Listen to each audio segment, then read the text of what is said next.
OG OG OG cinema release date ఈ 25 తారీఖు అని తెలిసిన కాడికెళ్ళి పూనకాలతో లోడింగ్ అవుతున్నారు పవన్ సార్ ఫ్యాన్స్ అంతా.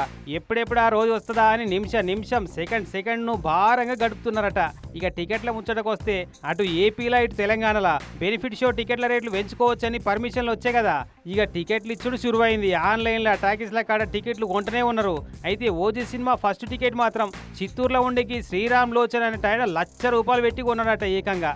చిత్తూరులో ఉన్న రాఘవ థియేటర్లో ఈ టికెట్ కొని జనసేన పార్టీ పేరు మీద చెక్కు రాసిచ్చిండు.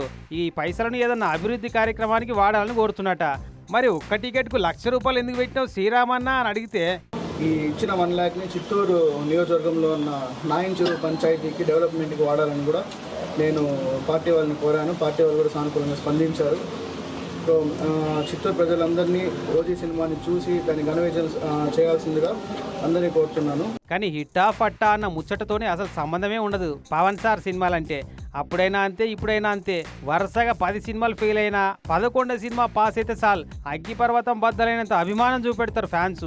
కానీ ఫస్ట్ నాడు ఫస్ట్ షో ఫ్యాన్స్ అంతా కలిసి ఒక్కతాన టాకీస్ల సినిమా కలిసి చూస్తుంటే ఉంటుంది చూడు, ఆ కీకలు, ఆ కాగిదాలిసుడు, అబ్బా సినిమా అర్థమవుడు పక్కకు పెట్టు, ఆ అట్మాస్ఫియర్లో ఉండే కిక్కే వేరప్ప అనిపిస్తుందేమో. ఇక ఓజాస్ గంభీర క్యారెక్టర్లో అవుపడతాడట పవన్ సార్ ఈ ఓజీ సినిమాల. మొత్తం జపాన్ బ్యాక్ డ్రాప్ స్టోరీ అట.